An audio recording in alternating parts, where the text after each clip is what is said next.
If your rig doesn't have a offset control, you would do that with locators, constraints, or if you have Animbot, you can use, I forget the name of the tool. It's like a temporary pivot point or something like that. That can work really well. If you have a rig that has an offset, so for example, the Animation Mentor rigs have offsets, and I'm opening Maya right now. I didn't have it open for some reason, which is just weird. Uh, what you can do is just use the offset control to put the center of gravity wherever you want, which is great for doing flips or doing any type of character spinning around an object. It makes it way, way easier. So Maya's still loading up. So we're just gonna have to sit here and wait while it opens. There you go. Now it's open. Now I have to get the rig in here. So let's reference in a rig, and I'm just gonna do a quick rig. So I'm gonna use Stewart here. We're not waiting too long. You could also add the pivot coordinates as keyable items. Yeah, you could do that as well. That would work pretty well. Although on a rig, it could affect some of your other animation if you're not careful. But yeah, that could definitely be one way. So let's say I want this cog to be, like I said, over the character's head. So we can have the character swing. And before I do this, I'm just going to switch my space controls here to follow the character. That way I don't get any weird rotations. So whoop, we can just move the whole character like that. So this is a good question. Is this something you could use the master control for? You could. I would not. The master control is a global mover. I use this to reposition all of my animation. If my animation suddenly needs to go up, maybe the set designers updated the scene and the floor is higher, which actually happened to a few animators that I know. They updated the scene. Now the character sunk into the floor. The root control, the main master control here, is your readjustment. So, oh, the floor got moved. Boop. All my animation is moved. Done.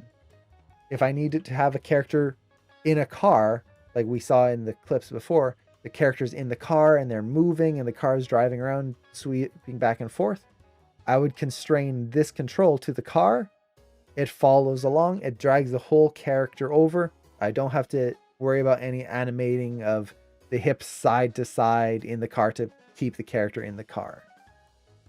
So that's what that main mover is for. You can use it for some animation stuff, but I try to do that as little as I can.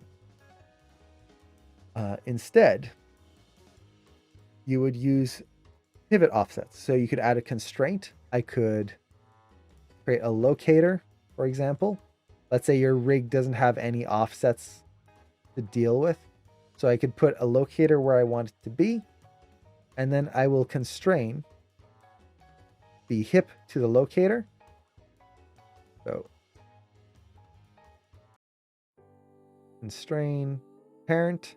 Now I can just take that locator and rotate my character right from there. And then when I'm done, turn off the locator and I'm good. And you can do something like that. If you want to do a little bit more of a complex setup, use two locators. So I'm going to take one locator and I'm going to put it right to the center of the hips here. And we're going to call this one offset, just to be a little clear. And then this is going to be my rotation. So let's say I want to have a character hold on to something, but they're going to pull themselves up, maybe do a pull up or something like that. Well, now with this setup, I'm going to parent. Let's actually look at the outliner here. I'm going to parent the offset locator to the rotation. So it's going to be underneath that, like so. Now I'm going to constrain the hips to the offset locator. So constrain, parent constraint. So now the hips follow the offset, like so. And the offset follows the rotation here, which means I can rotate this like that. Nice and easy. And then let's say the character is going to start a little lower at the beginning. So I'm going to just do a quick little animation here. So set a key here, and we're going to bring that down. As they swing through now, I can bring this forward. But maybe as they swing forward, maybe they're on like some sort of zip line or something that's dragging them up, or like Spider-Man, maybe he's pulling himself up at the same time. Whoop. Like that. Now I've got this much more complex rotation with 2 basic moments right there. And I can add maybe a little drag lower down here. So he goes down and then up.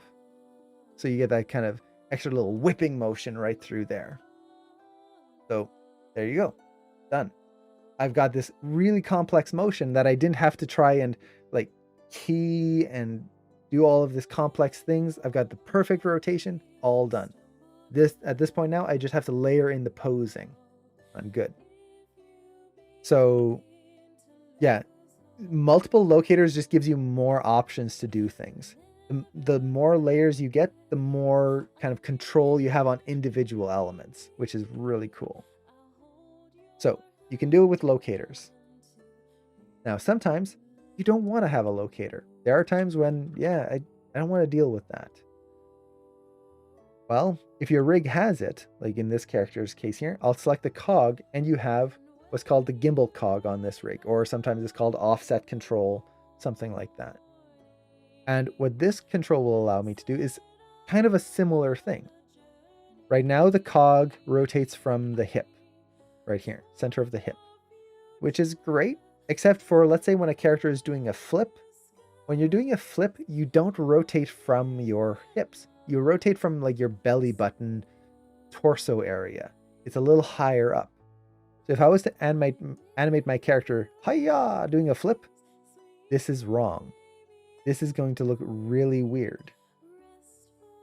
So with the gimbal cog or offset control here, I can lower this and you'll see that my cog is now positioned in the center of the character. I'll bring this back up so that he's on the ground. And now I'll do that flip and whoop, he's spinning from the center of his body. Now let's go back to our swing example. I could just do this like so, bring that back up. And now, whee, same thing. And I could do the same type of animation I did before, swing that forward here and use that offset to maybe drag that down a little lower and then bring it up here. So you get that same thing that you had with the locators. It's just built into the rig. Now there are certain times when you would prefer the locators versus this, because as you see, every time I try to offset the cog, I have to reset the character. So let's undo this.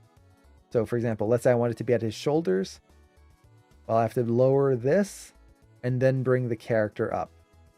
Sometimes, especially if you're doing subtle animation, that can be a real pain, because essentially what you're doing is popping the character back in place, and it can be sometimes hard to match the same position. The trick here is usually you look at this value. So negative 45.517. You copy that and just make it positive. And that resets it. So you shouldn't see any difference. Sometimes that'll work, sometimes it won't. Depends on how you position your character. But in those cases, those subtle moments, a locator is better because you can just have it in that position. The character doesn't have to move, and now suddenly there's a new pivot point and they're in the exact same pose they were before. So in those cases, it's a little easier. But yeah, and then you have Animbot, which I don't have running right now. But Animbot has a temporary pivot, which basically allows you to just take a control, go, the pivot point's going to be here now. And that's it, which is really cool. So if you have Animbot, I would recommend using that. Otherwise, locators or an offset control, and you're going to be set.